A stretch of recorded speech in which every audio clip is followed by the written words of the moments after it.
Greetings to you all. Welcome to Izul Gamoy. My name is Siabulela, alongside my co-host Noma Lungelo, and welcome to Izul Gamoy. And today's episode dives into Michel Foucault's discipline and punishment, and what might ask themselves this very simple but critical question: what does a French philosopher in the 1970s tell us about urban planning within the context that we're in as cities in South Africa? Mm, that's a good question. And it seems strange, hey? Why are we using Foucault to think about African cities? What is the point? As our course teaches us, theory travels. It gets translated, reinterpreted, and repurposed. Our job as planners is to ask, what are we translating? Who decide what counts as valid knowledge? With that, I think the reasoning behind Foucault's, because Foucault's writing wasn't about Johannesburg and Lusaka. He was just writing about power. And for our viewers, I want you to understand that in planning, power is never absent.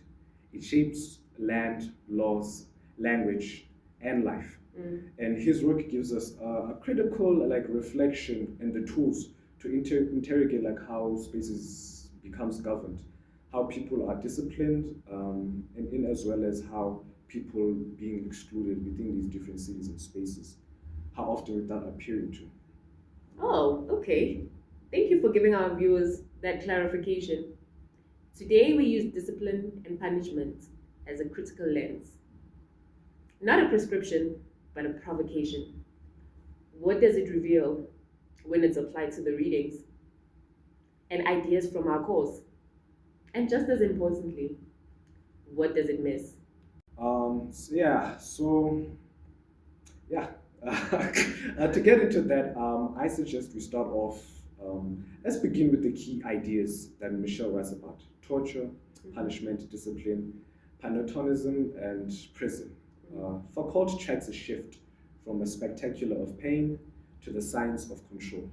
Modern power, I believe, for me, doesn't beat the body; it kind of shapes behavior, and it creates what we call ideal bodies. And perhaps you can start us off with these concepts, like what do they entail, and perhaps give us an overall understanding what the course is about. Okay, so starting off with discipline, which is no longer about chains, but it's about procedures, norms, surveillance, and planning fits into this. We don't just allocate land, we regulate lives. Who qualifies for housing, who gets seen, and who gets excluded because they don't fit the grid. The panopticon, Foucault's metaphor for a prison, is a constant observation.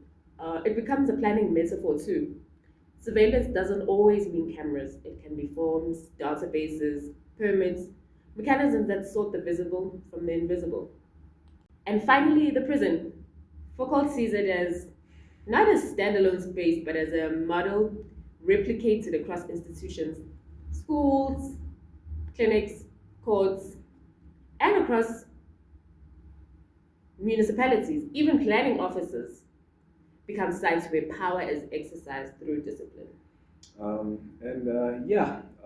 I truly believe, having learned these different contexts within the book, it makes you ask yourself, how does one link it to our course lecture theme, which was Misa Chanda? Essentially, just for us to raise a hand as planners through different lecture objectives such as translation, power, knowledge, and even corruption. Mm. And bringing in the course, week one teaches us to reflect on epistemology, what counts as knowledge. Just as Hornstein reminded us that both imperialism and rationalism has shaped planning, but both have blind spots. They often assume neutrality where there is none. True. And I don't know about you, but for me, Foucault helps us name these blind spots, where power is always essentially it's always present in knowledge. I don't know if you get No, I agree, because in week 3 and 4, we were confronted with how power is embedded in colonial logic of planning. Njo, for instance, spoke of zoning and urban form as a tool of control. Gouws, 2017, added that power isn't just political. It intersects race, gender, class, This is what he calls the matrix of domination. And really to add on that, for me, Foucault doesn't give us intersectionality, which we learned, but it gives us something closer, a way of seeing how structures produce compliant citizens. And in that way, his work, in its sense, supports, or rather, I would say it expands in terms of critiques from Watson and even authors such as Joe, which you just mentioned really earlier.